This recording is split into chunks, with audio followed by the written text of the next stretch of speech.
All right. Hello, everybody. Welcome to the Palantir Q4 earnings prediction live stream. This wasn't something I said I was going to do or anything throughout the week. I just thought today, you know what? We might as well go live since we do have earnings tomorrow after the bell. So might as well have a nice little Sunday stream. Probably going to be here for an hour and talk about everything that's going on in the world of Palantir. I can see in the chat that you guys were having an over or under bet on if I would be here by 8:30 or 8:35. To be honest, I was ready to press go live at 8:30. And then I realized the mic wasn't hooked up. So I was like, oh, well, that's probably important. So I pride myself on being on time. I don't like being late. But sometimes if you don't use the thing the whole day and then the mic's not plugged in, that takes a second. But we're here, folks. Sunday night. First of all, we're going to let people come in here. We're going to start talking in about like 5-10 minutes about Palantir. But let me know, how was your weekend? And what have you been able to do on this Sunday? I'll talk about my weekend in a little bit. Got some good stuff done. Got to do some productive things, and then we'll get into Palantir. I'm also, the way this is going to be organized is I'm just going to go through the core things that I care about for earnings, along with going through the pitch deck. Not the pitch deck, but the financial deck we got last quarter, Q3.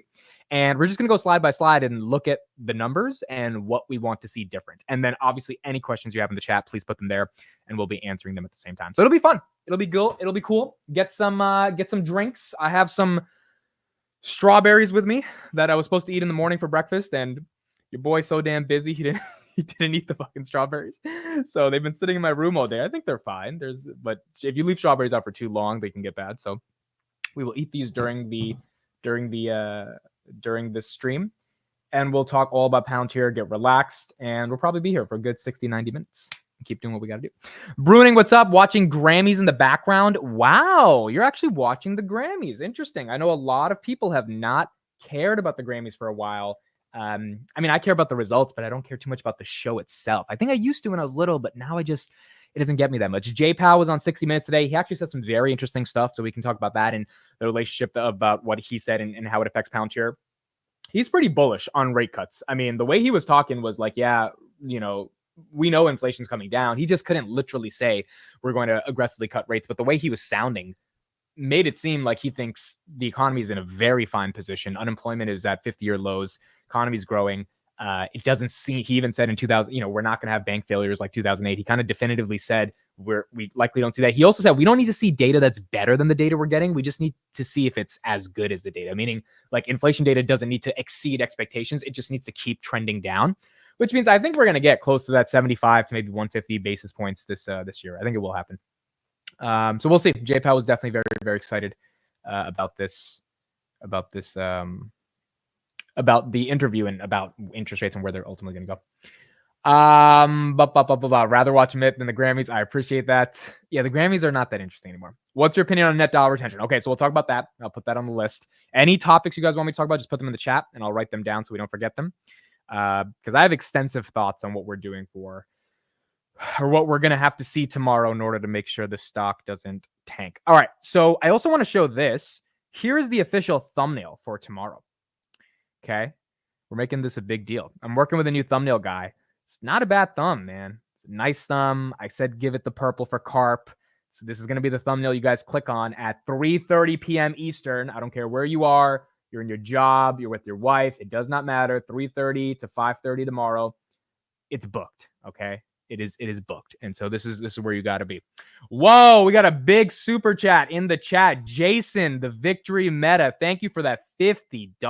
Holy crap. Thank you for all that you do, Amit. Your coverage of this company is always incredibly balanced.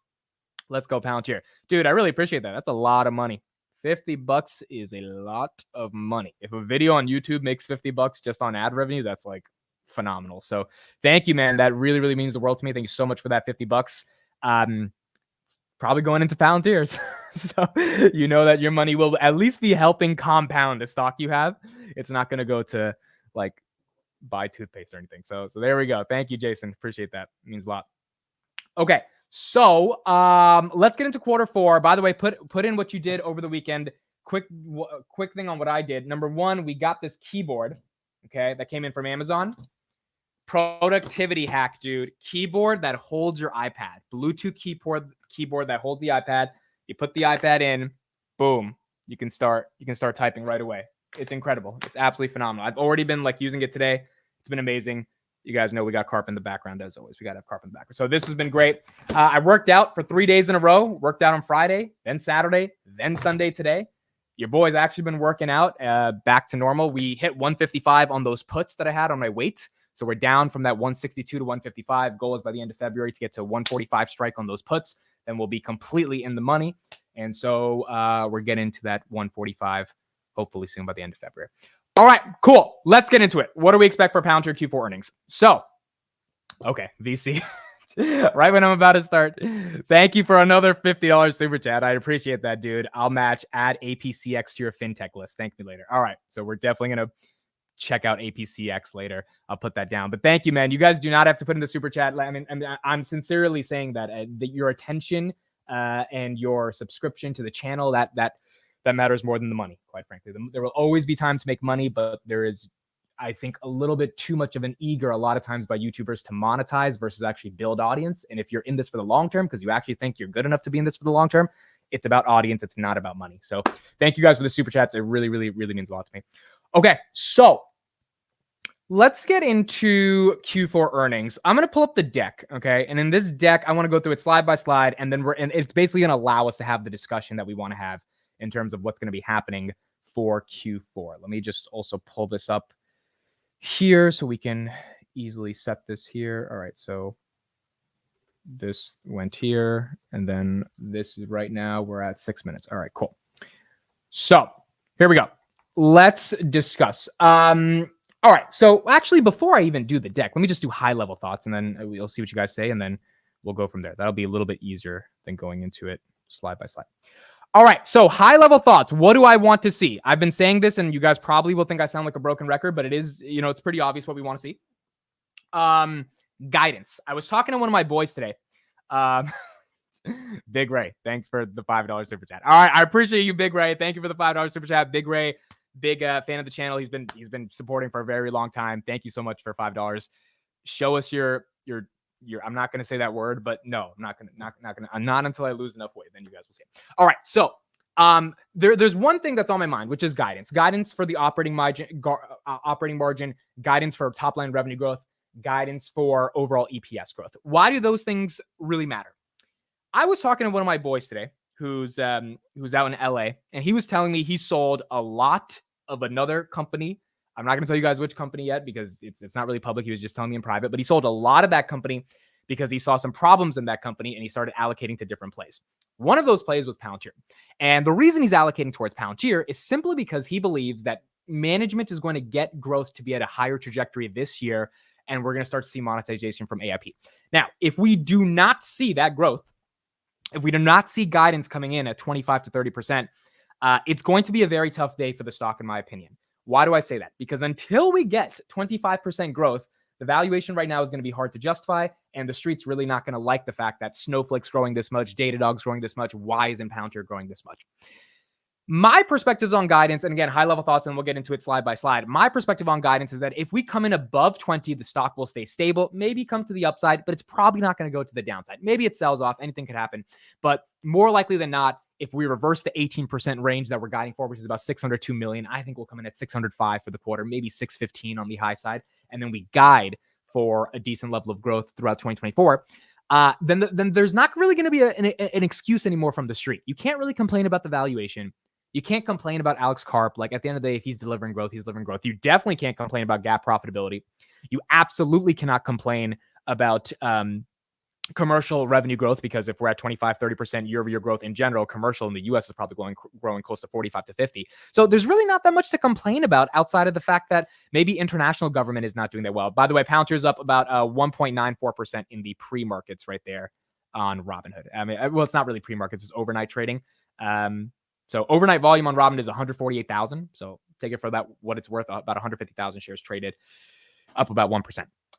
In general, I don't think there will be much to complain around the company if they show the growth.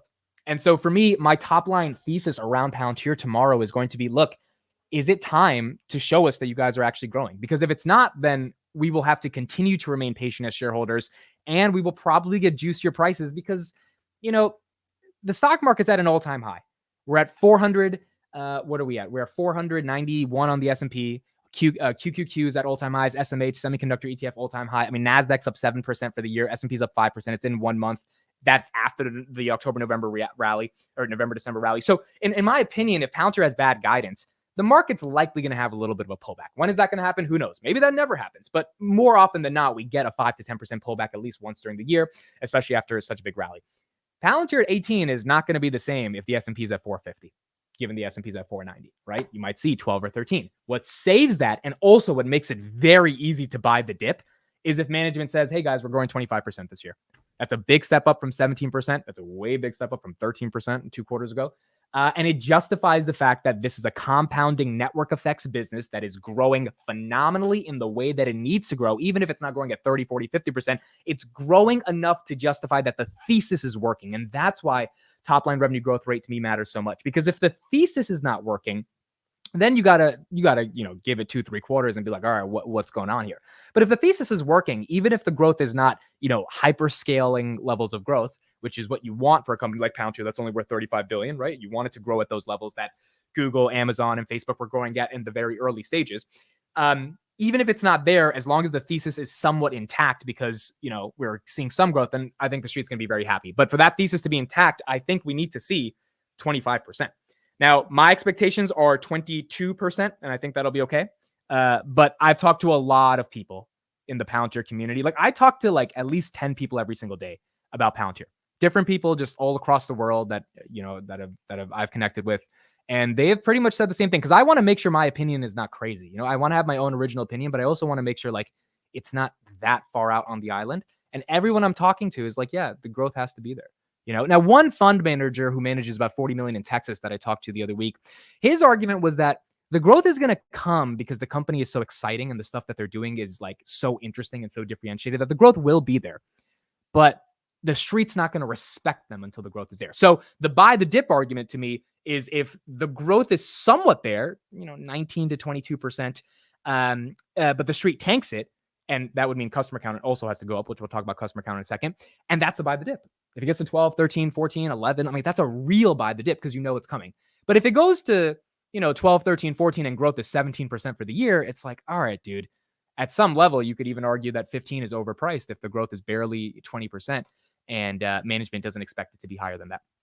So that's going to be really, really, really, really important for us to see. Jason says, I have a feeling the stock will react like SoFi did. I think there's a potential. So SoFi went from 730 to 945, then it came right back down to 750. I think that is very possible, but that's not really SoFi's fault. Jay Powell said no March cuts the day after SoFi reported earnings. We got a very hot jobs report, kind of good news was bad news right after SoFi reported earnings in the context of inflation, even though we all know inflation is dead. So I think it wasn't really SoFi's fault, but nonetheless, I think Palantir could have a massive spike if things are good, and then it could naturally sell off. We need to retain above 20 and to really 25 in 2024 to break through this 16 to 18 kind of limbo that we've been stuck in. And the only thing that's going to do that is top line growth. And I mean, we saw this with NVIDIA, right? NVIDIA catapulted to incredible levels. Same thing with Tesla back in 2019.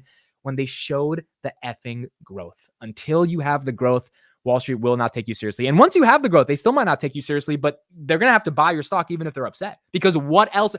In the stock market, there's thousands of companies. There's not that many good companies that are out there. There's probably 20 to 35 good companies that are out there to meaningfully put a decent chunk of capital in. These are things that should be growing more than the rate of inflation. These are things that should be compounding on top of each other, double digits, if you're lucky, triple digits. And if you do that, like an SMCI or an NVIDIA or a Tesla a couple of years ago, you get rewarded and you create wealth. The employees get rewarded, investors get rewarded. This is the risk we take as individual investors, betting on an equity and not on an ETF. This is the time to make some effing money, but your company that you're investing in has to show growth.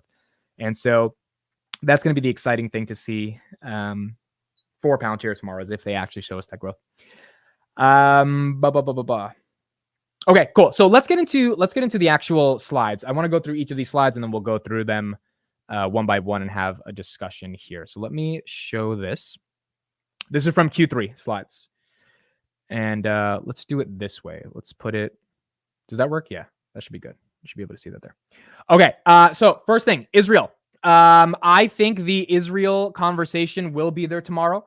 I don't think they will go super in depth over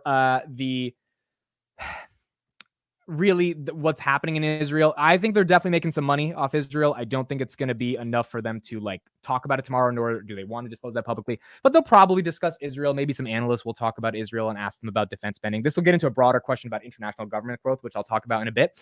But I think they'll probably mention Israel. I don't think they're going to harp on it. Last quarter was right after the Hamas tax. That was when they spent some time on it. I don't think they're going to spend that much time on it in this quarter. Okay, so highlights for Q3 2023. 147 million in GAAP net income. Okay, 36 million in GAAP operating income. 502 million adjusted free cash flow. 530 million adjusted operating income. 403 million U.S. commercial revenue. 23% year-over-year growth in U.S. commercial revenue. This is TTM, so that was trailing 12 months. So let's go to the actual numbers they got for 2023 in Q3, and then we'll go from there. Okay, GAAP profitability. So we better be GAAP profitable. We better be GAAP profitable. We're going to be GAAP profitable. There's no doubt in my mind that we're going to be GAAP profitable. Last quarter, we did 71 million in GAAP profits. The beautiful thing about Palantir that I think a lot of people don't appreciate as much is that, yes, the growth is not the best, but we're growing profitably. A company like Snowflake has not put up 4 quarters of GAAP profitability yet. Now, maybe they can, and everyone's like, oh, well, if Snowflake wants to be profitable tomorrow, they would be profitable. By the way, Snowflake broke out to 72 billion on Friday. Their market cap, they went up to 219 from 195. So they had a nice breakout there. But if you say, yeah, Snowflake is going to be profitable and they can just switch a button, they haven't switched the button yet. And you don't really know when they switch the button how much they're going to sacrifice in terms of growth. I mean, until the company switches the button, you really don't know what growth is going to look like or if growth is going to take a hit. So in the context of Palantir, you've got 71 million in GAAP net income last quarter. I believe that they switched the flip when it came to profitability. They did that for a real reason. The reason were that rates were the highest they've ever been in 40 years. And the rate at which rates raised were the highest it's ever been in 40 years. And so they realized, look, all these customers that are going to buy our software, they don't have the money to spend on our software because it costs a lot of money. And if they don't have the money to spend on our software, why don't we just go for profitability? And then eventually we'll focus on rates later. Right? We'll focus on growth later. So to me, now the company is forced to grow profitably, which is a very good thing for investors. And that's why the stock tripled last year. However, to get to the next tripling of the stock, which would be 35 billion to about 100 billion, we need to grow. We can't just be profitable. We have to actually still grow. I'm expecting about 100 million in net income. That would be a little bit over $1 million a day in terms of profitability in the Q3 or Q4. And so if that's pure net income, that would be amazing. For that to happen, the operating income margins have to increase. I think they were at 36% last quarter. We'll check in the slides, but those have to increase or they have to have more top line revenue growth because the treasury income they're getting from the 3 billion in cash, that's not going to change. That's probably going to bring in, 40, 45 million, but that's it. Right. And so we need to be able to make sure that there is more than just the treasury income coming in order for this to keep going. Okay. US commercial revenue growth, 33%. Last year we had 88 million. This year, we had 116 million. This is in Q3. U.S. government revenue growth is 10%. There is a big difference between growing 33% and then growing 10%. And obviously, this is what the Wall Street Journal came out with 2 weeks ago with their article saying that government growth is struggling. William Blair, our boy Louis De Palma is harping on the fact that government growth is slowing down or it's not growing as much as it needs to grow. I don't think U.S. government revenue growth is going to grow phenomenally next quarter. I mean, I know we locked in some deals. I don't know how much of that revenue we recognize. We got the Army Vantage extension, 115 million. And then we got the $250 million AI research contract in September 28th.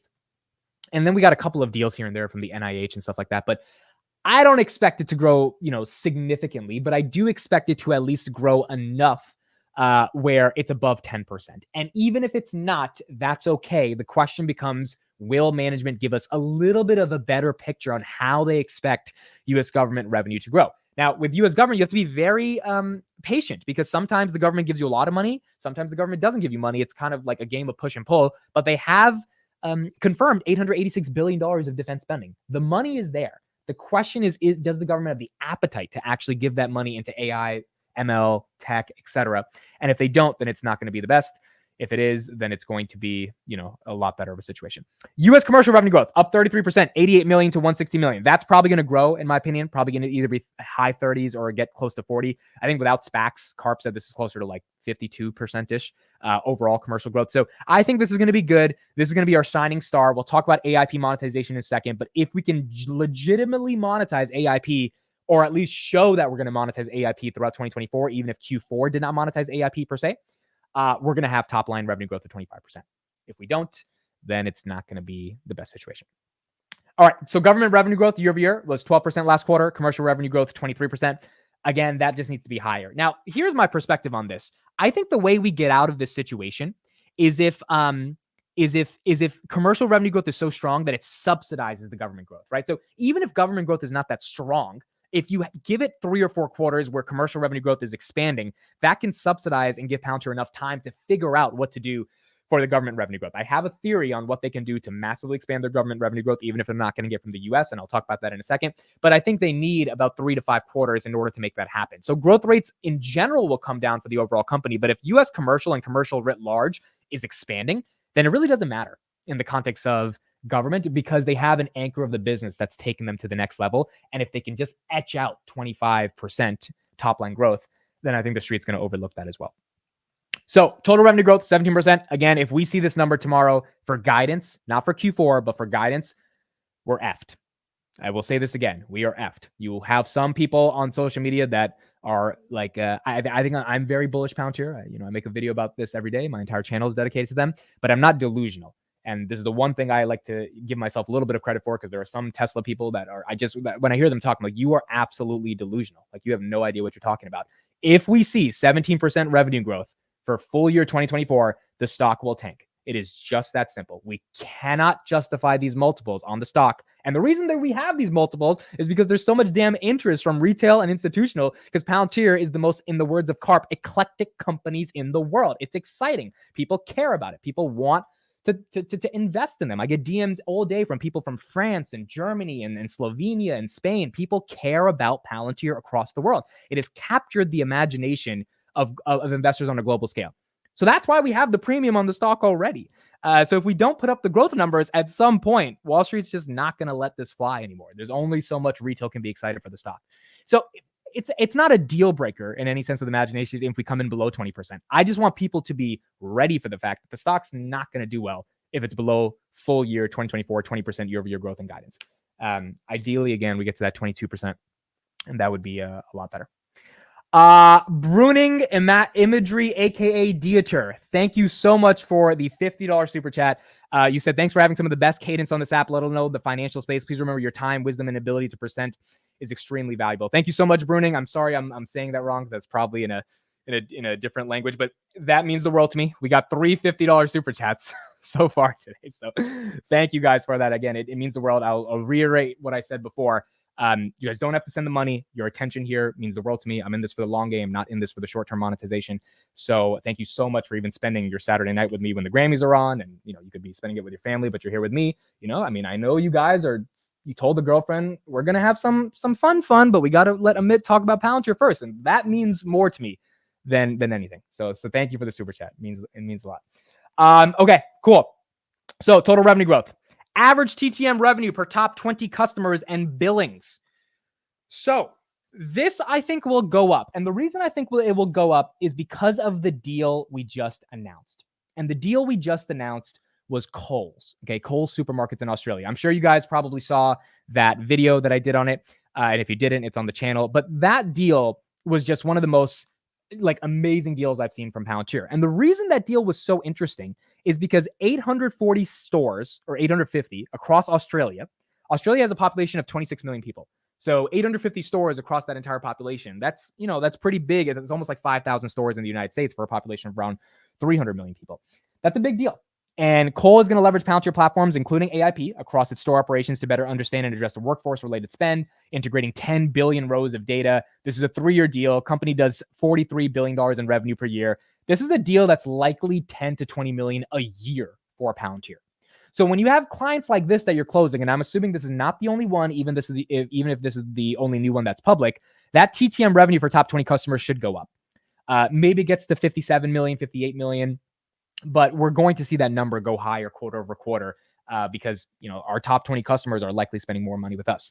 Billings up 8%. I think that's going to go higher as well. We locked in the NHS contract. That was about $227 million. And then we obviously have some more money if we meet performance obligations, and a variety of other government deals. We locked in $250 million. We locked in Army Vantage, $116 million. When we lock in these deals, like in September, when you saw Palantir got a $250 million 3-year deal, those $83 million we don't recognize immediately. We recognize we recognize over each quarter, right? But those billings we are able to recognize as like, hey, in the future we're going to be able to recognize this capital or this money ingested into the company from revenue. So I think those billings are going to go up because in Q3 or in Q4 we got like 3 pretty big deals: NHS, the Army AI contract, and the Army Vantage extension, and all of that is going to be extended into the billing. So we should see a little bit more billings growth for the rest of the year. And that should be good. Did I say Saturday? Oh, I meant to say Sunday. I'm sorry. It's Saturday. Whatever you do on a Saturday or a Sunday, we got to get through the live stream first. So I appreciate all of you guys being here on a Sunday. Wow, I thought it feels like a Sunday. I don't know why I said Saturday. But put in the chat, does it feel like a Sunday or a Saturday? Because there are some Sundays where it feels like a Saturday. There are some Saturdays where it feels like a Sunday. But I think we all have a universal feeling of what it feels like on a Sunday. And today definitely felt like a Sunday to me. Okay, so adjusted gross margins, nothing to talk about there. We're a software business. For everyone who thinks we're a consulting business, you're just stupid. We're not a consulting business. There are elements of consulting to the business, but we are not a consulting business. Accenture, Deloitte, Booz Allen Hamilton, KPMG, those are consulting businesses. We are not a consulting business. We work with those consulting businesses, but we have 82% gross margins. This company would not be worth $35 billion if we were consulting. So I think those are going to be saying the same. Then they said we continue to invest aggressively in AIP in the US while driving operating leverage at scale. So this was really exciting to me. Adjusted operating income margins was 29%. Last year, Q3 2022, this was the quarter where my jaw dropped. I mean, all of our jaws dropped when we heard Karp say we won't be profitable till 2025. Like, there are some YouTubers who sold their entire position, right? Because they were so upset at that at $8-9. That was not the best decision, in my opinion, especially if you actually studied the company and saw what was going to happen with AI and all that stuff. But at 17%, Q3 2022 was one of the lowest quarters for the company. Look at how that changed. Almost a 70% gain a year later. Obviously, they readjusted the business to be able to increase that adjusted operating income, and they made sure that our margins on the actual money we bring in to the bottom line is getting better and better. If that number can get close to 32% next quarter, I would be very, very happy. If we can get that to 35% over the next 7 years, which is in my DCF models, that is like one of the core pillars of it outside of top line growth. Adjusted operating income margins is very important because ultimately it comes down to how much money are we making on the actual revenue we're bringing in. That's important. So if that number can get to 32% tomorrow, I think that'd be really good. And I think the street would be very excited for that as well. So it would be pretty good. It's Monday for some people across the world. That is true. Feels like the 8th day of the week. That's so true. Feels like Sunday to me because I ran a half marathon race today. I feel completely beat up. Oh, wow, Nick. That's awesome. That's great. I ran today at the gym, but I didn't run a half marathon. That's incredible. Shit, that's nice. It's always good to get a workout in on Sunday because then you feel productive going into Monday. You're like, all right, I at least started the week, somewhat in a good sense. All right, here we go. Customer count, baby. This right here is going to be the slide that I'm going to try to run to as soon as that deck comes out. So I'll be live 3:30 tomorrow. We'll be here for 30 minutes and we'll be discussing what's happening. And then at 4 p.m., we're going to get the numbers. And this is going to be one of the numbers that is the most important. Customer count last quarter grew 34% year over year. Okay. So we were at 337 customers, TTM September 2022. This year we were at 453 last quarter, September 30th. So not bad. I mean, up 34% year over year. Let's just do some quick math on that. 453 minus 337. That's 116 new customers throughout the year. Commercial customer count obviously went up 45% year over year. Look, here's what I'm thinking. Here's my logic on this. If we did 300 boot camps last quarter, and that means 300 clients attended boot camps, and we convert 10% of them, that's 30 net new customers. So 453 plus 30 gives us 483. And then my question is, outside of the boot camps, can you get 10 more customers? One of them we already know is the NHS, so you can put that in, right? Well, I don't know if they're going to count because we've always had the NHS as a customer. I guess the new deal probably doesn't make them a new customer, but nonetheless, you can expect, I think, at least 7 to 10 new customers off of that 30. So then we're looking at 40 customers of 453. We would be closing in on 500, right? 490 to 495 customers. If we come out tomorrow and we said, hey guys, we're at 500 customers, I mean, quarter over quarter, that is not bad in terms of growth. That is a 10% quarter over quarter growth. And as you can see right here, we stagnated a lot. So 4 quarters ago was 9%. Then it went down to 7%. Then it finally went up to 8%. And then it stayed stagnant again at 8%. This 8% needs to turn into 10%. Or at least 9%. It's definitely, well, here's the thing. We definitely know it's not going below 8%. I mean, I would be willing to bet we're not going below 8%. So if that's the case, then if 453 times 8%, we're going to get at least 36 customers. Okay. So 453 plus 36, we're going to have at least 489 customers on an 8% quarter over quarter sequential growth. There's no, I mean, I could be wrong, but there really is no doubt in my mind that we're going to fall below 8% again. It just wouldn't make sense. Like, there's no reason we would start reversing trajectory on customer count, especially with boot camps. Like, it literally makes no sense unless the boot camps, everything's failing in boot camps, but I don't think that's the case. So we know we're going to get at least 36 more customers. So we're at 489. Can we get 10 more? Can we get 11 more? 11 plus 489 is a magic 500. Could we get 11 more customers? 11 plus 36 is 47. That's the number we're looking for tomorrow, folks. 47. 25 and 47. 25 top line revenue growth, 47 customer count last quarter. If we could get a 25% top line revenue growth guidance and a 47 in terms of how many new customers were added last quarter, I don't care if the street sells off the stock. That is a buy the dip opportunity, and I really think the street's going to get excited if we do that. We would be at 500 customers, and we would be guiding for 25% revenue growth. So I think that would be important. Commercial count revenue growth, 45% year over year. That's probably going to be the same, maybe a little bit higher, maybe 50, 55% given AIP boot camps. But I think that should be okay. Okay, during Q3, we closed 80 deals of at least $1 million. Did I say forks instead of folks? Okay, so this is what happens on Sunday nights. My words get all mixed up. But we closed 80 deals at $1 million. Okay, 29 were 5 million, 12 were 10 million. I think this is going to get close to 100, quite frankly. The reason I think that is because if what we're seeing in boot camps is true, then that means there is simply going to be better conversion on the boot camps. And if there's better conversion on the boot camps, then that means we should get a lot more deals. And if we get a lot more deals, that should keep us a lot more productive in terms of the amount of deals we're closing. Now, some of these deals can be new, which means we might go to a Lilium, for example, one of our clients, and say, hey, buy this. And they're like, all right, we'll buy this. And then you close in a new deal.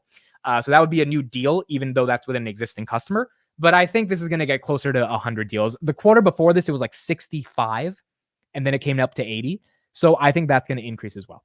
And that's going to get to 100 deals as well. We have a lot of topics after we go through the deck as well. I got to talk about AI. I want to talk about international government stuff. So we're going to talk about all that. We're just going to get through this for the next couple minutes. Q3 2023 ended with 3.3 billion. Probably not going to change. We'll talk about buybacks in a second, but I think that cash is just going to generate some treasury income. And the more cash giving us treasury income, the better it is for us to remain GAAP profitable. Okay, so this is what they guided. For all the people that forgot, they guided for tomorrow at 4 p.m. to give us these numbers. 599 to 603 million, which is not bad. That would be 603 would be about 17% year-over-year growth. Adjusted income of 184 to 188 million, GAAP net income. We're probably going to be GAAP net income positive. Adjusted income will increase based on the total revenue we increase. My guess is we close in at 605 to maybe 610 on the high side. If Palantir really wants to make a statement, they'll go to 620. But more likely than not, I think 605, a slight beat off the 603 is fine. Full year, they're raising guidance to about 2.216 to 2.22 billion. I think they're going to come in at that 2.22 billion number, maybe a little higher than that 2.3, maybe 2.245, but 2.20 billion. Adjusted operating income going to be 607 to 611 million. Again, that's not net income. That's just the adjusted income from their operations. Then you have to get rid of all those expenses, and then you get to GAAP profitability. And then we continue to be GAAP net income in each quarter of this year. So those are the numbers we're expecting. If we bring in 605, 610, that's a nice beat. If we beat a little bit on the revenue, that'll be fine as well. But really, these numbers in Q4 don't matter. You will see the stock tank as soon as the algorithms get a hold of guidance. And once that guidance is bad, they will tank. If that guidance is good, the stock's going to shoot up.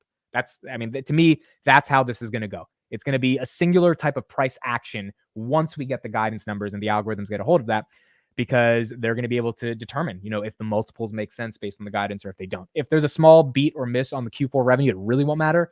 The guidance is going to be everything for what we have to see.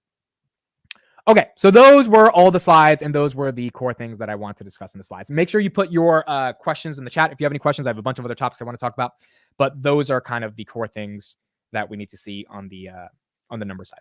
Okay, let's talk about this topic that we haven't talked about in a minute, but it really does matter as well. Net dollar retention. So what is net dollar retention? It's basically how much your customers are willing to pay every single quarter as they use your product. So hey, Amit, does Palantir guide for full year or just for the quarter? They guide for full year. They're not at Google's level or Tesla's level that don't have to give any guidance on the next quarter or anything like that. Google didn't give any guidance at all.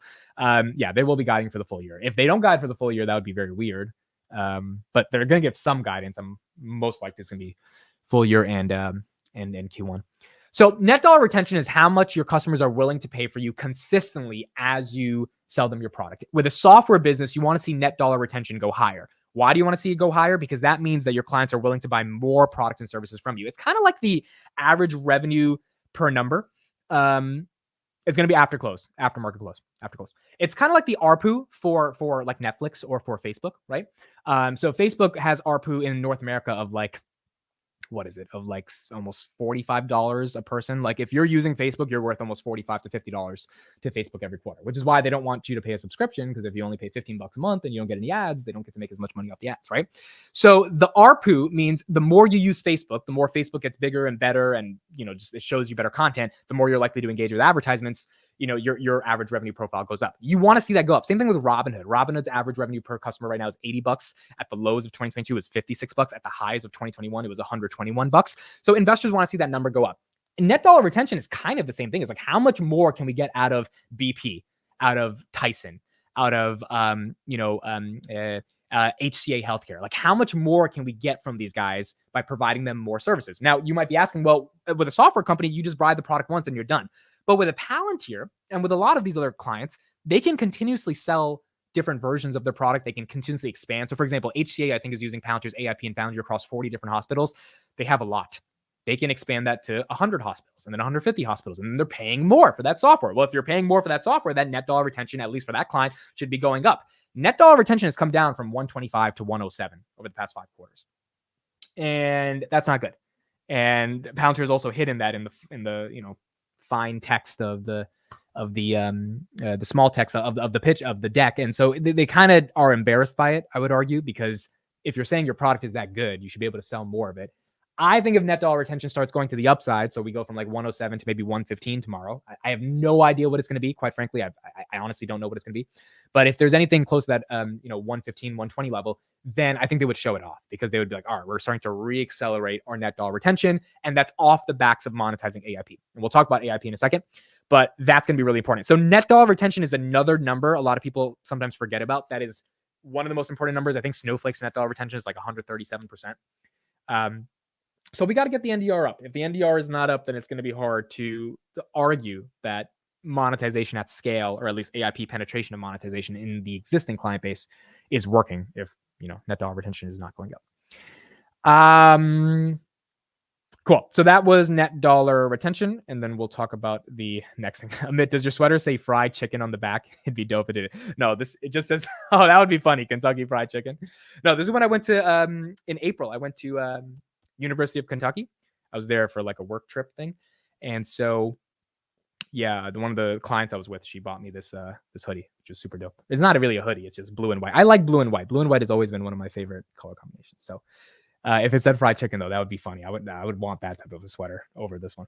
All right, so that's NDR. Let's talk about buybacks. I do not think buybacks have happened, and that probably means buybacks have happened, because I'm saying buybacks haven't happened, and someone's going to clip this saying, look, Amit, you were so freaking wrong. Buybacks did happen. But in all honesty, I don't think buybacks happened, dude, There is no reason, in my opinion, to buy the stock at $16, $17, $15 if you're a Palantir with $1 billion. They've authorized, obviously, $1 billion of buybacks, even if they put in $250 million. I don't think they put in a penny from that money because that's collecting a cool 5.5%. Let it collect, 30, 40, 50 million bucks. Let's put that into our GAAP profitable net income numbers so that if anything happens on the commercial side of the business, the government side, at least we have that margin of safety. And why would we buy the stock when the entire market is so liquid for our company, right? I mean, like the entire market wants Palantir stock. Remember the dip we got to 1567 in the pre-markets 3 weeks ago? Within 2 minutes of the market open, we went up to 1595, and then we closed the day at 1614. Right now we're at 70, and then we never saw 1567 again. There were plenty of people willing to buy that dip. And if the dip goes to 15 again, there will be plenty of people. Remember, and we'll talk about this more in a second, but Palantir is a totally different company than when it was a year ago. Everything has changed. And I'll talk about what has changed, what are the crucial components to me that have changed fundamentally for investors, at least. But things have changed, and $13 in May of 2023 or January seemed like you were overpaying when the stock was hovering around $7 to $8 for almost 18 months. But now $13 would seem like a blessing. So there is a liquid market ready to buy the stock. Kathy Wood has bought in 1 million shares 2 times. Once on the Jefferies downgrade to $13. That was a couple of weeks ago. And then on the JP Morgan downgrade to I think $11 or $12, they downgraded the stock, and Palantir fell from 16 to 1480, and she bought a million. So like you've got institutional investors ready to buy this dip. So I don't think they need to do a buyback. Now, doing a buyback would set a floor to the stock. Essentially, it would basically say, hey, we believe our stock is cheap at $16. That's what Meta did when they bought back their stock at $240. Now, they did that really early because then they fell to $88. But nonetheless, at $240, they felt they were pretty cheap. And Meta's now at $470. They were right about that. All they had to do was cut employees and kind of adjust how they're losing money on the metaverse stuff and grow top line ad revenue. And they were absolutely undervalued at $240. It's just the entire market took a dump and they fell to $88. So if Palantir really says we did some buybacks, and those buybacks came down to $15, $16, then that means Palantir thinks, guys, we are undervalued at $15. We are willing to buy back our own stock at $15. So that should give you a signal that at this growth stage, when we need that money to produce GAAP net income, if we're buying back our stock at 15, we know something's going on in the company. And, the numbers are eventually going to reflect that, even if they don't reflect that this quarter. I don't think they're going to do that because I don't think they're confident enough to say we are super undervalued at $15, $16. Why is that the case? Because management sold a lot of stock at $21.50. Alex Karp sold 700,000 shares. Sham sold 500,000 shares. Peter Thiel sold 2.4 million shares. And I don't blame them for selling. It is what it is. You have to take profits along the way. These guys still own millions and millions and millions of shares. It's not the biggest deal. But at some level, if you were selling at 21, don't tell me that 15 is massively undervalued, right? 15 to 21, I know there's a difference there, but it's not like a dramatic difference. Now, $8 to 21, yeah, there's a dramatic difference, but 15 to 80, it's like, come on, like you're don't tell me to buy the stock at 15 if you're going to sell it at 20. We're not in this for a 15 to 20. We're not in this for a $5 gain. We're in this from buy to 15, sell it at 150. And so I do not think at all they bought back their stock. I could be wrong, but I don't think that's happening because I think them selling at 21 was a signal that they're probably not gonna be able to do that. FW says subscribe when you were in at like 500 subscribers. Thank you so much, FW. Really, really appreciate it. It's been a hell of a journey since November 21st. Never did I think when I was younger I would grow up and my career would become Palantir YouTuber. But it's a new world. And in this new world, I guess there are different opportunities that exist. So that's why we're here. And thank you so much. I really appreciate that. Okay, so we talked about buybacks. We talked about NDR. We talked about AIP. Let's talk about defense spending. Okay, let's talk about defense spending. And again, if you guys have any topics, put them in the chat. We're going to be here for a while. So we will be able to get through pretty much everyone's questions. Okay, NATO. My question to Alex Karp. You're like, Amit, you're an analyst. You get one question. You get one question to ask to Mr. Karp. What is your question? What is going to be that question? We'll talk about Titan in a second. I would ask Mr. Karp, Dr. Karp, this one question. Can you please come on my podcast? No, I'm just kidding. Just kidding. I wouldn't waste that opportunity saying if you come on my podcast, even though I don't think he could say no live. If he said no live, that would be kind of mean. That's like, when a kid asks a celebrity a question, they can't ignore it. They have to answer it. I would say, Mr. Karp, you have met with the leaders of Estonia, Finland, Poland, Lithuania, people forget Palantir set up a regional tech hub in Lithuania. These are different like nuggets that are just etched in my brain from studying the company over the past 2 years. Why isn't international defense spend trending higher? That would be my question. If this is the most geopolitically challenging time we've ever had with Israel, Hamas, China, Taiwan, Russia, Ukraine, we've got defense spending increasing. Germany increased their defense spending to 100 billion. The United States, obviously, almost $1 trillion. All these countries across the world are, starting to recognize the value of protecting their sovereignty from dictatorships and authoritarian regimes that don't believe in democracy. Why aren't we locking in more contracts internationally? And that would be my one question. Now, that question to me doesn't mean I need to hear the perfect answer. Karp could literally just say, you know what? It's really hard to close these deals. And I would be okay with that. I just want some answer to this question, because if you're telling us the world is the most divided it's ever been, why isn't international defense spending going up in the context of the international government revenue? In fact, international government revenue has been horrible for Palantir. It's just not like the NHS is the only real contract I know of that we've locked in internationally. That means outside of the United States, that is bringing in meaningful revenue. And that's in the healthcare space, which good. The healthcare space is expanding. And I think that's going to be a very big vertical, but defense also is a pretty big vertical. And if there was any time in history to be able for a company like Palantir to sell Gotham, it should be now. So maybe it's going to take some time for that to develop. Maybe in 2 years, the real effects of what has happened with Russia, Ukraine, et cetera, is going to, lead to increased government revenue growth there. But that question to me is incredibly important, because if we're not having the Estonias and the Finlands and the Lithuanias of the world spend, 20, 30 million bucks on Palantir Gotham software, like, are they ever going to do it? If the world gets a little bit more peaceful over the next 5 years, which I don't think it's going to happen. I don't think we're getting to World War III, but I definitely don't think we're going to be singing Kumbaya. When are they going to buy it? And so that would be my one question to Karp. That is the biggest question I'm concerned about. I want to know, where is the NATO business going in terms of defense? I know the US is going to spend on defense, but I want to make sure that all these other, countries in the Baltic states, they're willing to actually give Palantir a shot, because they're going to have to develop something like Palantir. Like, we know where the world is going with AI, militarization, drones, targeting, advanced computing at the edge, things like geospatial intelligence. All of that shit is what Palantir does. There is zero reason why any of those countries I mentioned should be looking to a competitor to Palantir outside of price. And even price, they have an unlimited budget, right? It's the government. And then those high European nations already tax the crap out of their citizens. At least use it for something to protect them. So in my opinion, I really, really do think that is something that I hope we get answers from. I don't think any analyst is going to ask that question, because they probably don't want to focus on that stuff. They're more concerned about US commercial. But that's the question I would ask. That would be very important to me. Okay, cool. So let's move on to the next topic, which is US commercial and AIP monetization. Before that, let me quickly touch on Titan, because I guess that's part of government spending. Titan is going to be announced. For those that don't know what Titan is, it is a $1.5 billion contract over the course of 5 years. Palantir and what is the company? Anduril. Palantir and Anduril are working together on that contract. Are working on that contract against Raytheon and C3 AI. So you've got kind of a hardware play and a software play working against a hardware play and a software play. Now, Anduril is a little bit more software than just hardware, but they are more hardware in general, right? Raytheon's very hardware, and then C3 AI is very software. I don't think a Palantir Anduril combination is going to lose to a Raytheon C3 AI combination. So I think we're going to get the 1.5 billion, and that's going to be a major catalyst over the next 5 years. That should probably get US government commercial or US government revenue to start getting closer to 20%. Right now it's like 12, 15% just on that contract alone. But we're going to need that to actually, happen. And another scenario is that we split the contract with the other guys. So like we get 750 million, the other guys get 750 million. Maybe the government wants to be sort of like, we're going to spread around the wealth and we don't want to be held to one person. But with a contract like Titan and the work that they're doing from Titan, you just don't imagine the government splitting that revenue up that easily. Right? Like that's a contract that's like, you don't want too many cooks in the kitchen, in my opinion. So in that context, I do think that we will win it. And we're supposed to get an announcement by March 2024. Now, is that going to happen? I have no idea.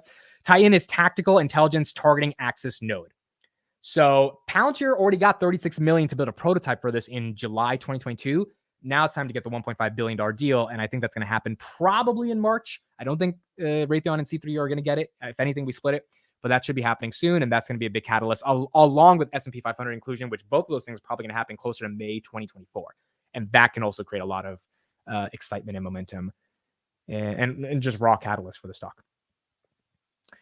Okay. Cool. So that was Titan. So now let's talk about AIP. I think this is the big thing that's on everyone's mind, and let's discuss AIP. Okay, by the way, let's do this as well. Why not? I've got the StreamYard link. I'm going to put in the chat. If anyone has any thoughts about Palantir, any questions you want to ask live, just make sure your camera's live. You can join from your phone. StreamYard works pretty well on your phone. And feel free to ask a question. We'll have you on in the queue, and you can ask a question live in front of everybody. I know there's 479 people here, but you don't got to be too nervous. I make the most cringe jokes on the planet. I don't think they're cringe. My audience thinks they're cringe, but I don't think they're cringe. And they still stay. They support. Like, for example, that ARPU stuff. I made this joke once. I was like, well, Netflix's ARPU is not that good in India because there's a bunch of UPUs. And so the ARPU on the UPU is not that good, right? It's like $3 versus like the ARPU on an American. It's like, on a Steve, it's like $50. On an UPU, it's like $5. So those are the types of jokes. I don't think they're cringe. I think they're incredibly hilarious, but the audience continues to stay even if I make those jokes. So don't be too nervous to come on the channel and ask a question. There it is in the chat. All right, AIP monetization. AIP monetization. Let's discuss AIP. So the question here, the central question here around AIP monetization is, when is it happening, and is there a strategy for it to happen? And in order for AIP monetization to actually happen in a sophisticated way, there needs to be a strategy. Or at least that's what the street thinks. The street thinks Karp is crazy. The street thinks Karp doesn't understand what he's doing around AIP. And that's why the street has really been mad throughout Palantir's trajectory with AIP, because they're like, look, we like AI. We really want to invest in AI. We know that, you guys are the AI guys, even if we don't fully understand what you do. But the problem is we can't officially invest in you unless we can justify to our institutional holders and our, clients and constituents that you guys have a strategy to monetize all this AI. And Karp's argument has been pretty simple. Look, the money will come eventually as we prove our value. And this is something he said at the Axios Summit a couple of weeks ago, which is simply, and this philosophically, I deeply agree with Karp. It's why, I said a couple minutes ago that it's not about a $50 super chat to me. It's about providing enough value so one day that $50 will be worth more than the current value of 50 that it is today, because there will be so much value that it will just inevitably, you will monetize if you provide value at scale. If you're playing a long game, if you actually believe in yourself, like you don't think you're just like a one-time hit, one hit wonder, then you can win long term, and you can have the patience of investors to subsidize that growth, which is exactly what happened with Tesla and Nvidia. And now we see the amazing gains that are happening. Karp's argument is this simple. Guys, why would I charge these high-level clients $5 to $10 million right now when I know they're going to pay me $20 to $30 million in 6 to 12 months if I just let them use the product to get it so ingrained in the 1 or 2 departments they're using it at, and then we win. Okay, and then we win. So in the context of Mount Sinai Hospital, we talked about them the other day. They had a $1.5 million ROI in savings by implementing Palantir software at one of their hospitals in one department, doing one change in regards to scheduling for how many patients can come into the emergency room. Whatever they did with Palantir software in that particular vertical, in the one hospital, in the one department, allowed them to get more patients into the emergency room more efficiently. And hospitals are a business, right? So they can get more patients in and out quicker and faster, then they make more money because they just serve more people. That was $1.5 million in savings off using Palantir software in one hospital. Now, if Palantir said, hey, you got to pay us $10 million for this, they'd be like we don't even know if it's going to work. Versus if Palantir's like, hey, use this, tell us in 5 weeks if it did anything for you, and then we can have a conversation about how much you think it's worth. When one department in one hospital saves $1.5 million, I would imagine that CEO goes to Karp and is like, all right, give me a deal, but I know I'm gonna have to pay, because if I'm already saving this much money, like it's probably worth it. It's one of those things where it's like this keyboard that I paid for. I paid $40 on Amazon. There was another keyboard that was Bluetooth that was $20. But this keyboard makes me effective and efficient. It's actually a really good keyboard. Like, I like typing on it. When you're at Starbucks and you see some random person like typing and they look all super productive. This is one of those keyboards where you actually look super productive. It's like making the sounds where it's like look at this. Like that sounds like productivity. Okay. So for me, productivity is more important than $20. And so I paid an extra $20. And I think it's the same thing with Palantir. It's like eventually AIP, if we understand AIP at a fundamentally granular level in terms of why it's different than the other software that exists in terms of operationalizing AI platforms for the enterprise, then it's going to be worth what it's supposed to be worth. And the question simply becomes, when is Palantir going to get paid from that? I don't know if they've gotten paid for that already or if they have a full, strategy in mind. I'm sure they've been talking about it for the past 6 months because that's when AIP came out. But I think if they're going to give enough guidance to show that the average revenue per client, which is at 2.9 million, gets closer to like 3.4 million by the end of the year, then the stock's going to really do well, because the street is going to be a lot more excited for the fact that they finally have the ability to ultimately raise their guidance, raise their revenue, and be able to get the growth that they're looking for. So to me, I am so ideologically aligned with Karp when he says, hey, software companies sell BS all the time. And the only way to really build a meaningful software company is to actually provide value and then get paid for it. And if you try to do it the other way around, it's not going to work. It usually just doesn't end up working if you try to take money immediately and not actually provide any value. And maybe it does work, but it's definitely not sustainable. And so I think Karp is kind of right on the side of the idea that let's give the software, let's make sure it works. Let's get so ingrained in these organizations that it becomes impossible. Like HCA, like think about some of the clients that are using Palantir. Kohl's supermarkets. We don't know if this deal is going to work, but let's imagine it does work and Palantir doesn't like price gouge them immediately for this 3-year deal. Let's say Palantir's like, okay, give us like 5 million in the first year. You're probably supposed to be giving us 20 million in the first year because it's definitely worth 20 million. You're a company that does 40 freaking billion dollars in revenue. So give us 5 million. If it really works in 10 months, give us 20 million the second year to make up for the 15 million you were supposed to pay us at that point, give us 45 million the second year to make up for the money in the first year. What CEO would not be like, here's the money? What CEO would not take a discount of, oh, you're going to let me use this software for a year, see if it works, and then I'll have to actually pay for the value the software is providing after I see the value it's provided. I mean, like, to me, that is the thesis around boot camps. And we'll talk about boot camps in a second. But ultimately, if Karp is able to do that, then I think they're going to win in a really, really sophisticated way. And that's exactly what the sort of boot camp strategy is going to be able to entail. Now, let me pull up this one clip of Karp exactly talking about what I just said, because this to me kind of highlights why this is so important. I want to listen to him again say this in a meaningful way. So let's pull this up right here. Let me just get this here. And then I want you guys to see how he said this. So, okay, so .com. Okay, so let's listen to a little bit of this, because this right here is basically what I just talked about. And I think it's going to sort of make the broader point around software value and monetization. And then we'll talk about boot camps. So here is Karp. All right, here we go. Your whole business from your laptop of the value. Why you will sort out a tangible difference, and we are rolling it out, and we're very happy. For our global Bloomberg television and radio audiences, we are at AIPCon. We're joined by the CEO of Palantir, Alex Karp. During that earnings call, you said, we have no pricing strategy. We're going to create a lot of value. We're going to get hundreds of customers, and we will price it as we go. Have you made any progress on pricing strategy since that? No. Why? Okay, why so relaxed about it? Because the reason he's so relaxed about it is because he knows he actually has a product that works. And I think he's going to have the same level of relaxation this quarter, because they also have probably made progress on the pricing strategy now that it's been about 7 months. It's like one of these things, like when you go to a bar, you know everyone wants to meet you.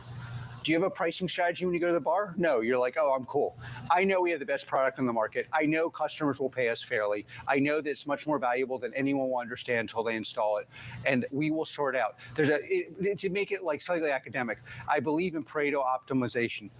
We are going to create a lot of value, and we're going to get some portion of that value. And customers are smart. They'll pay you some portion of the value. Why should I, just as an axiomatic thing, if you have a software product, you always want to get paid after you deliver value. If you've got a PowerPoint, something that doesn't work, something that's not valuable, you want to get paid before you create value. We know it's valuable. We know it's much more valuable than people understand. We know we're going to continue to augment that value, and we're going to get paid along the way. Well, the counter consideration is how much you invest in the product. So, I mean, look, taking Karp's metaphor to a little bit more of a stretch given Karp didn't go that far.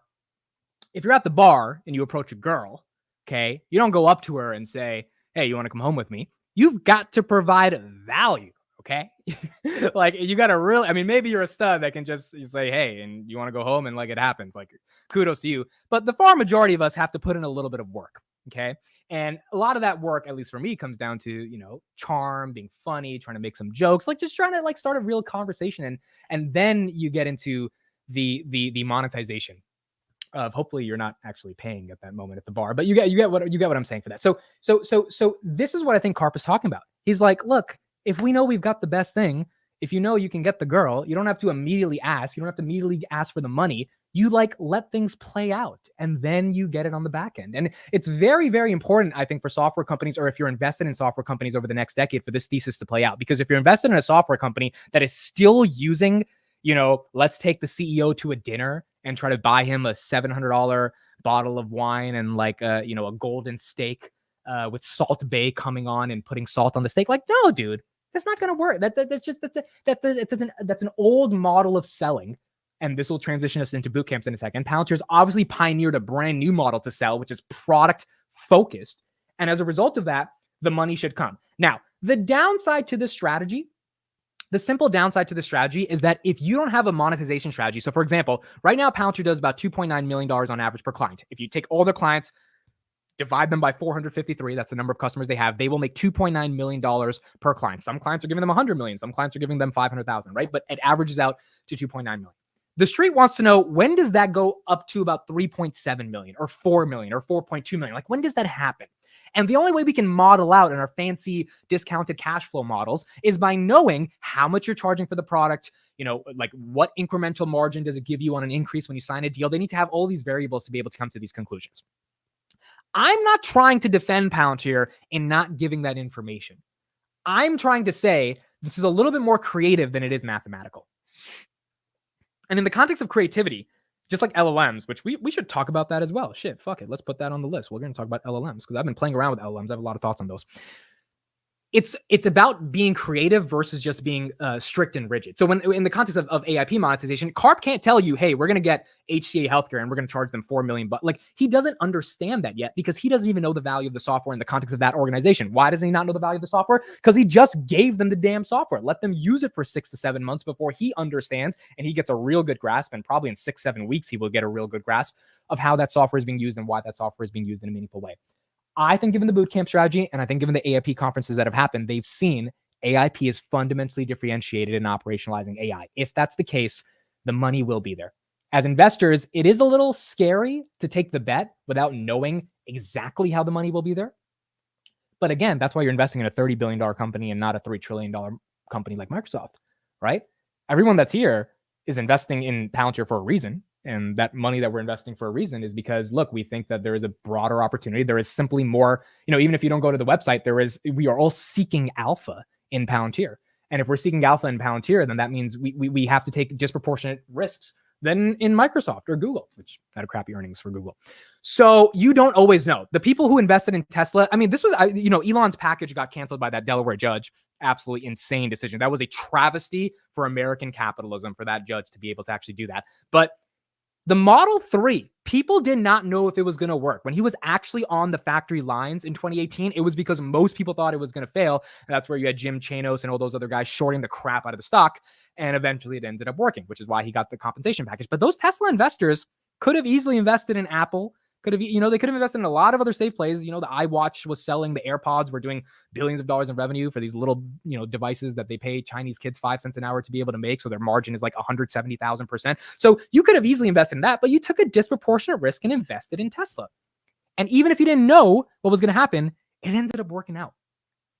And I think that's the same thing with Palantir. Now, the only way you are comfortable enough to be able to go through this line of reasoning, this logical syllogism of, okay, I don't even know what the product is going to be priced at, but I'm still willing to bet on them, is if you actually understand AIP.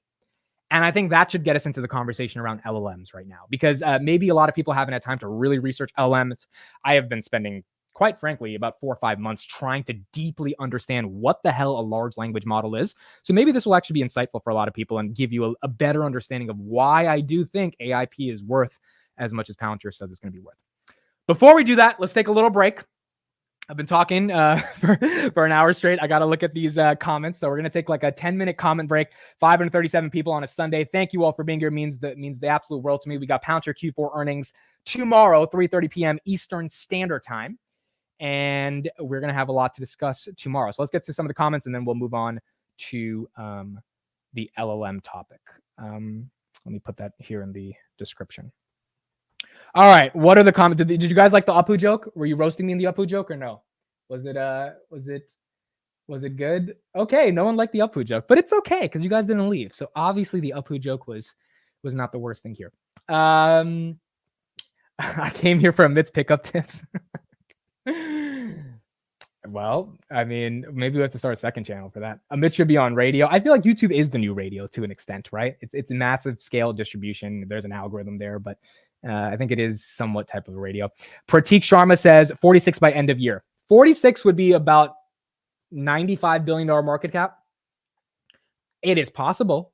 It just depends on the growth. It absolutely just depends on the growth. Initials are AK because this content is rapid fire. Dude, AK-47 has been this thing in my life for so long because like AKs and that's my initials. But yeah, that's a good line. Lee Allison says it does seem as though Amit has a talking superpower. He's really on a roll, faster and faster. Yeah, I guess it's the one thing I can do pretty well is just keep talking. Dave says you burnt your pizza rolls. Okay, that's not good. I hope my talking was not that fire that it ended up burning your pizza rolls. Okay, that joke was bad. All right, let's move on to LLM. So no real questions here in the comments. Just dogging on my joke. So I think we'll move on to the next topic. Yeah, literally all the comments are dogging on my joking skills. Where are you located? I'm in New Jersey, in the United States. I'm in New Jersey, very close to New York City. Okay, here we go. We got a question here. Do you think it's possible for them to give us a client conversion rate from boot camps? No. We talked about this on Palantir Weekly.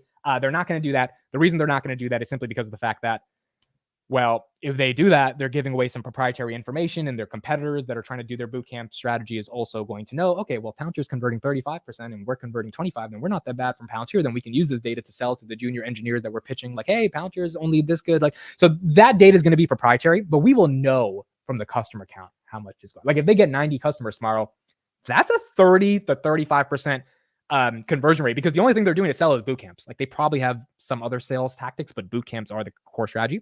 So that's probably going to be the only thing that works. And so the customer count will let us know really what the conversion rate are. If there's 30 customers, it's probably close to 7 to 10% conversion. Tim Saunders, last question I'll say, and then we'll do LLMs. Are the bricks real? Yes, these bricks are real. I know they look lopsided, but they are real. They're definitely real. Okay, cool. Let's talk about LLMs, because this will be a fun topic. Let's talk about LLMs. So we just talked about the context of Palantir AIP and how Palantir AIP is ultimately going to be able to scale. Well, the only way for Palantir AIP to scale is if it actually works, right? Because otherwise, customers are not going to be able to pay for that. So how do you get a brand new product that the company created a month after ChatGPT to actually be monetized at scale? Well, first of all, in the context of CARP, you have to not charge for the product. That's a big thing, because you are taking a risk with giving it out to the market, and the market is hopefully going to reward you eventually, but the market is not going to reward you right now. As a shareholder, you have to ask yourself a fundamental question, which is, damn, I don't know how the hell they're going to make money on this, but I'm buying their stock at $35 billion market cap. What if they barely make any money on it? And then this multiple on 35 billion that I'm paying for these shares at 16, 17 bucks is ridiculous, right? Like, that is the risk you're taking without understanding how AIP is going to monetize. So, and I recognized this a couple of weeks ago, I basically started digging into LLMs. I really started trying to understand what are large language models. And I think this will be really insightful for those that haven't had time to dig in with LLMs. I've been playing with a lot of pieces of software. I've been trying to train my own models and trying to understand them myself, because I wanted to have a better understanding of what Palantir AIP is. So let's start with like the core basics. What is an LLM? An LLM takes a crap ton of data and it condenses it inside of something called a vector database. And there are a couple of startups in Silicon Valley that are working on making vector databases very important. Pinecone is one of those companies. I think they raised like $20 or $30 million. And there's a variety of other startups. But vector databases, let me actually show you guys a diagram real quick, because it's actually really interesting stuff to nerd out on. Vector databases take the massive amounts of data you put inside of them, and they embed all that data into a way to actually allow the content to be distributed. So let me show you this right here. This is not really training the model. This is training a vector database that is working on top of a model. So this is the vector database, right? This is all your raw data that's inside of the actual vector database. Then you have a query from the application that you put in and the content you have within that vector database. The user, then it goes through an embedding model. So you have a vector database that stores all the data, and then you have an embedding model that embeds that data. What does that mean? So that means essentially, if I am trying to train a large language model on giving me advice or on questions about Bitcoin, right? So I take the Bitcoin white paper, I take all of the videos from, I don't know, some top Bitcoin influencer, I take all the transcripts from it, and I just dump it into this vector database. Well, now it's in that vector database, all right? And this will relate to Palantir and how they're working with Fortune 500 clients in a second.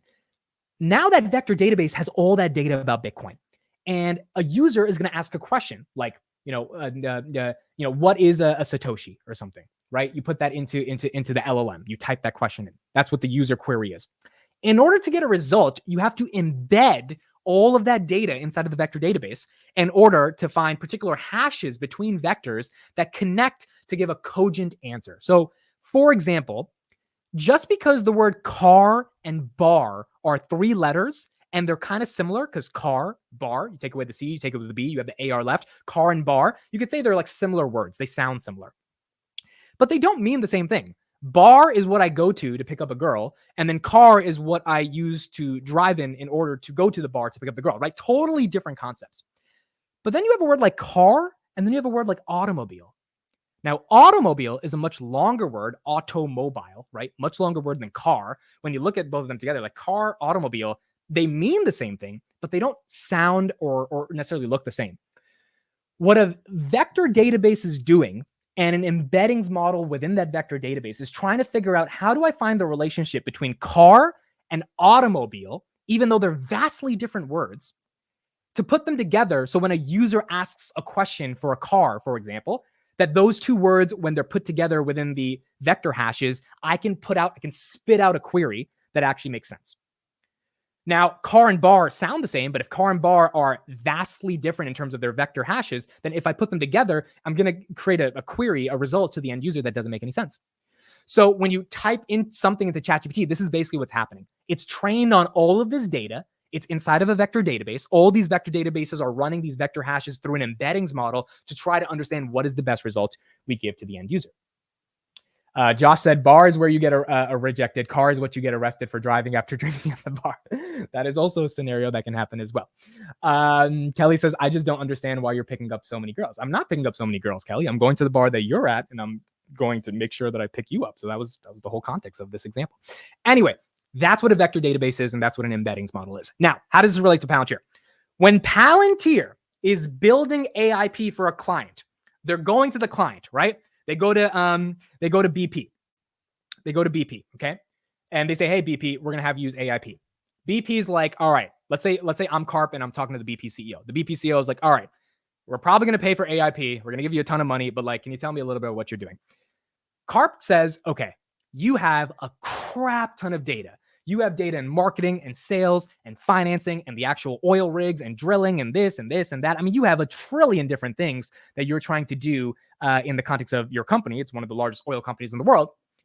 Wouldn't it be so cool if in the back end of managing all that data, you could operationalize it through LLMs? That doesn't just mean chatbots. We got to make this very clear. LLMs are not just chatbots. LLMs are a new form of computation. And LLMs are being used in business practices to make sure critical business decisions are moved forward, not just for an end user to type in a query. Now, a chat interface is a way that a lot of these users interact with LLMs, but that's not the only thing. So Karp's going to tell the BP CEO, we're going to take every single piece of data you have in the company, all of it, and we're going to put it into AIP. And then we're going to use a variety of large language models, whether it's GPT-4, whether it's Anthropic, Claude, Gemini, whatever it is. And we're going to use a process called KLLMs. And in that process of KLLMs, we're going to take all of these LLMs. So when a user types in a query, like, what is the nearest oil rig that BP can start drilling at to make better profit margins or whatever, that is when the KLMs are going to use every single large language model that we have in the context of all the data that we have embedded within a vector database for your company. This is why we talked about vector databases and embeddings. And we're going to use the power of these models, all of them, not just one of them, all of them. That's the concept of KLMs. And we're going to try to get the end user the best result. So again, BP has their data. Then you've got the LLMs. And then you've got AIP in the middle of those two that put it together. So all of the data that comes in from BP then mixes with the large language models that are powering the explanation of that data, but all of it has to get embedded throughout a vector database. Now, why did I bring all of this up? This is a very hard thing to do. Why is this a very hard thing to do? As I've been playing with LLMs over the past couple of months, and I've talked to a lot of smart people in the space that also work with LLMs and that try to operationalize data in a meaningful way for their clients, just because you have the client's data and you put it into a vector database and then you've embedded the data throughout the models. Again, Palantir's not making ChatGPT or Gemini. They're using those to power the actual data that they're ultimately safeguarding for the client via AIP. The model still ends up giving pretty bad results if there is not a sophisticated AI infrastructure underlying the governance of that data in a meaningful way. That is what Databricks, that is what Snowflake, that is what AIP, that is what Amazon Q, that is what Microsoft Fabric, all of these guys, probably Google to some extent, even though they don't care that much about this, they care more about just cloud computing. All of these guys are trying to figure out, how do we do this in such a meaningful way that when a user types in any query, they get an answer? Why is GPT-4 better than GPT 3.5? Because I was using GPT 3.5 the other day and I said, give me some Palantir healthcare clients, and it said Pfizer. I'm like, I'm pretty sure we're not working with Pfizer. Like, maybe I'm wrong. Maybe we are working with Pfizer, but I'm pretty sure we've never, it was just saying some random shit. And then I would Google and I would like not find any of those answers. So it was hallucinating. Why? Because the model wasn't sophisticated enough to embed all the data within the vector database to be able to have a reasonable answer. Now imagine that for BP, the company. Imagine that for HCA Healthcare. Imagine that for Mount Sinai. Like all these different clients. Imagine that for the military. Using Palantir need to be able to make sure that when they're trusting their data within a model that's powered by AIP, they actually get the right answer. And it's not easy to do that. And it's not easy, to do that in a meaningful way. So in order for that content to be sophisticated enough and for that to actually work, you have to have something like Palantir's AIP. Now, Shyam Sankar has talked a lot about why this is more art than this is math. LLMs are a relatively new thing. I mean, LLMs have they've been around for a while, but they've been popularized really within the past 18 months, and Palantir's understood LLMs, I think, as a concept for a very long time, given Foundry and all the patents they have on the ontology of data and things of that nature. But to see it become something where every company in the world is like, we want our own custom version of ChatGPT for the enterprise, yada, yada, yada. It's a multi-trillion-dollar market opportunity because this is going to be the future of computation for companies, not just actual chat interfaces. And so Shyam and Karp have been very clear that the reason we can't monetize AIP yet, the reason we don't have some pricing strategy, is because we don't even really fully understand how we're building these models at scale to make them super effective. We think we have the best version of this, but the clients, if they're getting some shitty answers from using AIP, they're not going to want to pay for AIP. Same thing for Microsoft, same thing for Amazon. If you're getting shitty answers from the model, you're not going to want to pay for these products long-term, lock in hundreds of millions of dollars of contracts because you don't think this is going to work long-term. This is a very hard thing to do. And in order to do this in a sophisticated way, you need thousands of engineers trying to work on how the hell do we embed all this data inside of a vector database for an HCA Healthcare and make sure that when the nurses that are using it, like at the end of the day, those are the people that matter, that are actually typing shit in, they immediately get the best responses and answers they need. When the army general is on the battlefield and he uses the AIP for defense to type in something, that those answers come in positive. Because if those answers come in the right way, because Palantir has figured out how to connect the art of LLMs, the creativity of what a model spits out, with the actual hard line vector hashes and the math of all the innovation that's going on around GPT and Gemini, that's where we get to a brand new level of innovation. And that's where I think Palantir really starts taking off. But in order to do that, you've got to really, really work hard at building out AIP. And so the reason I'm bringing all of this up is because LLMs are incredibly complicated. They're not easy to operationalize. I mean, I've talked to people who have built LLMs for companies and are, trying to do similar stuff to what AIP looks like. It is a hell of a challenge, dude. It is not easy. I mean, you could take you could take a driving manual and build an LLM out of that, right? And then that driving manual is maybe 100 pages, and can I make a left turn here? Blah, blah, blah. You ask it random queries, and it can immediately get that stuff and give you an answer. Now imagine you've got billions and billions of rows of data, like Kohl's supermarkets, in regards to HR, finance, the actual supply chain of the damn groceries, and you've got hundreds of vendors. You've got hundreds of different clients that are just responsible for the marketing of a lot of those vendors inside of your organization. You've got your own store built brands. I mean, there's so much to manage. But if you condense it down to an AI-enabled platform, the operational efficiency, the increase in operating income margins, and the decrease of excess costs, which means increase in productivity per employee, should go up and to the right. And if that's the case, you're going to pay Palantir a shit ton of money. The problem is not that many companies have figured out how to do that. I think Palantir is at the best level to do that. And that's why I think, investing in Palantir is the right way to do it. So, and the other reason I think they're in the best level to do this is because they haven't bought a company since 2016. Palantir has innovated internally for the past 10 years. They have not bought an external company. And the company they bought in 2016 was like some $10 million acquisition. It was nothing, right? This is a company that's always figured it out on their own. This is a company that has these smart... Dude, I've spoken to Palantir engineers. They have to go through 8 rounds of interviews just to get the job. And then when you get the job, you are rigorously tasked with maintaining that job, right? This is not a joke. So they hire the best of the best. And the reason they hire the best of the best is because they are working on the hardest problems known to man, which is why our dollars are subsidizing their stock-based compensation. But remember, those employees don't stay. This is where the business part of the company comes in. If the stock doesn't go up, they leave. Meta's employees probably just had some of their stock options and their stocks based on the strikes whenever they joined. I mean, those employees are very happy, and they're probably not going to leave for a long time, because when your company goes up 20% in a day, you make $200 billion in a day. And you joined when the stock was 150. You joined when the stock was 250. You joined when the stock was 275. You joined when the stock was $310. The stock's almost 500. Those clients, those employees are not going to leave. But in order for that excess gain from the market to reward you, you need to have some of the smartest people in the world building the shit that Meta's building. And in the context of AI and advertising, Meta has the smartest people in the world helping them with advertising. It's just that simple. Palantir wants to have the smartest people in the world building software operating systems for enterprises and for government organizations. And I think if they're able to do that in a meaningful way, the stock will have to go up, because those people aren't going to stay at the company if the stock's not going anywhere. They're just not going to stay. They're going to leave. At the end of the day, these people want to make money as much as, they want to do good for the world. But if your stock's flat for 5-6 years, it's not going to happen. So I think when the company pivoted to becoming GAAP profitable, they knew that this is going to be a way for the street to really reward them. Stock tripled last year from the lows. That was very good. And I think now, in the context of AIP growth and monetization, this is going to be the next level of the street meaningful allowing the company to grow, or meaningfully allowing the stock to appreciate if the company actually does grow. And so that's what we've got to see.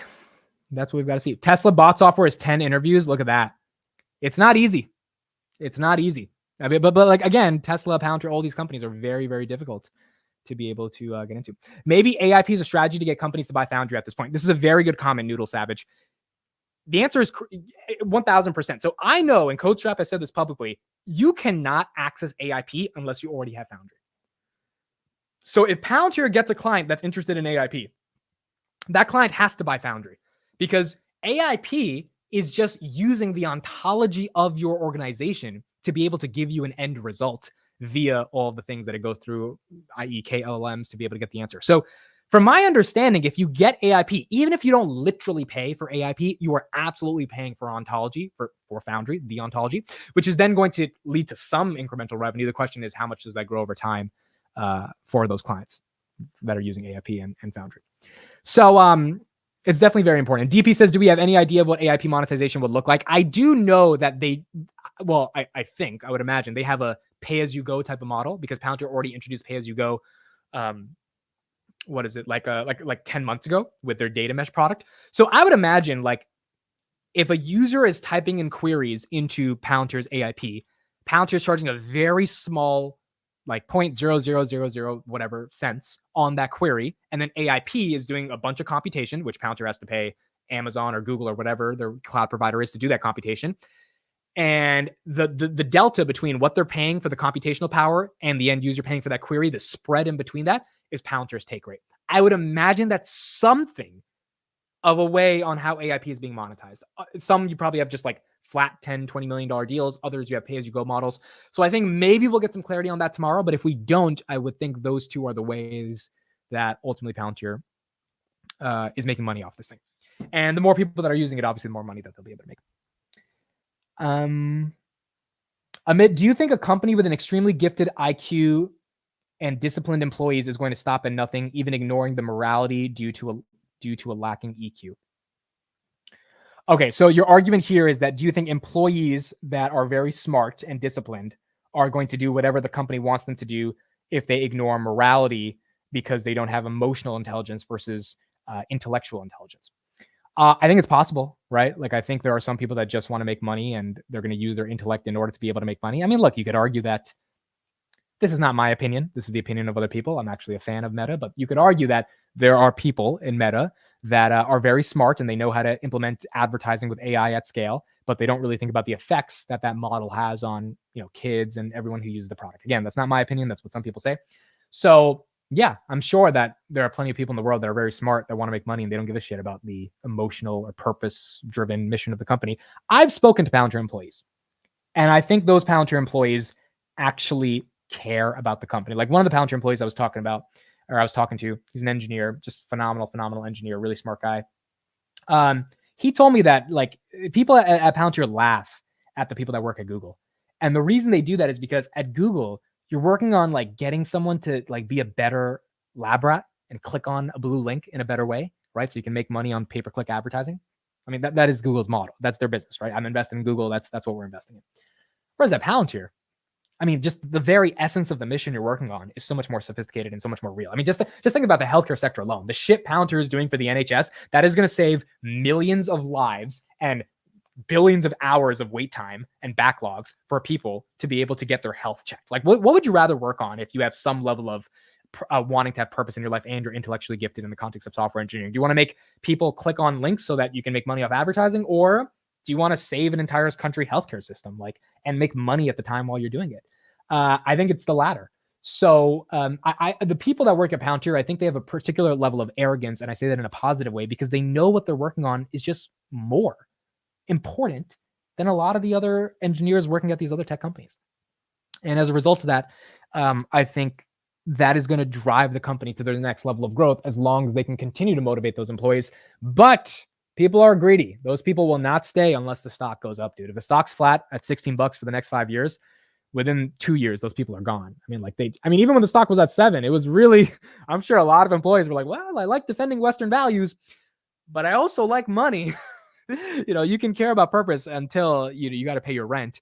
And I think inevitably they will have to show top line growth. They have the best talent in the world to get them to show that top line growth, and the stock will follow, and those employees will be compensated, investors will be compensated, and the company in general will grow. Tomorrow's earnings is going to be incredibly important for the trajectory of this company going into 2024. I have no idea what to expect. I'm doing 0 option plays on this earnings call. Let me actually show you guys some options research that I did today.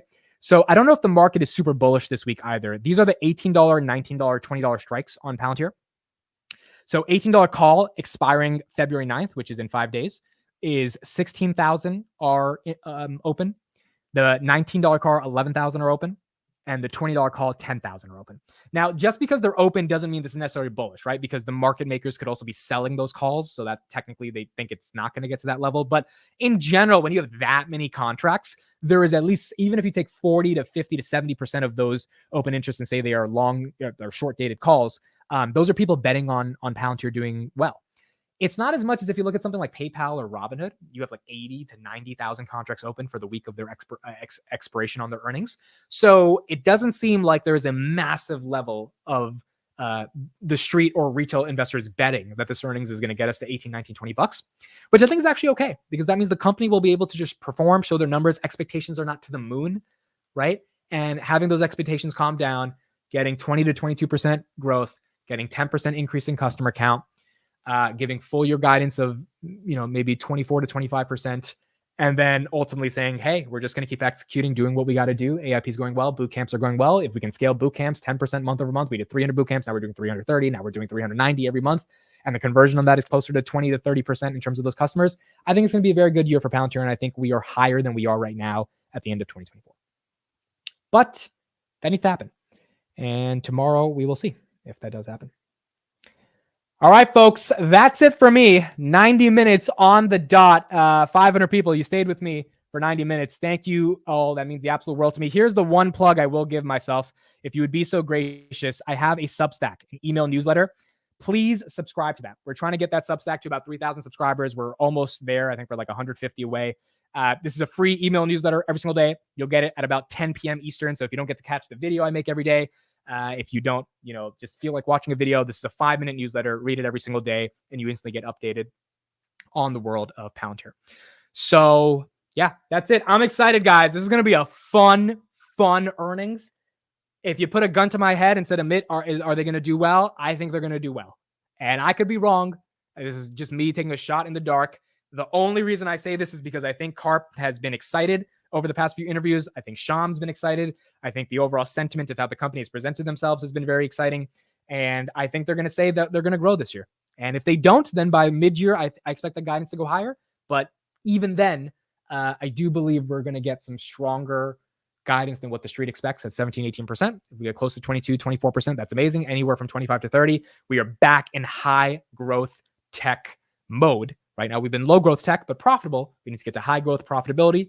If we do that, it's going to be a very, very, very, very fun 2024. And that's it.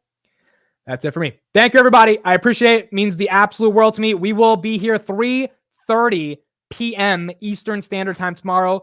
We'll have 30 minutes from 3:30 to 4 where I'm just going to say it. I'm going to be a nervous mess. I'm going to be jittery. I'm going to be like, I'm just like, what's going on? Like, these are big numbers we're going to get 4 p.m. Obviously, one quarter doesn't define the entire company, but this is a big year. This is a big quarter. We've been following this company for a long time, and I think Karp's gonna show up, and I think it's gonna be pretty exciting. So we'll be here 3:30. We'll be here till probably 6 tomorrow. Cover these earnings.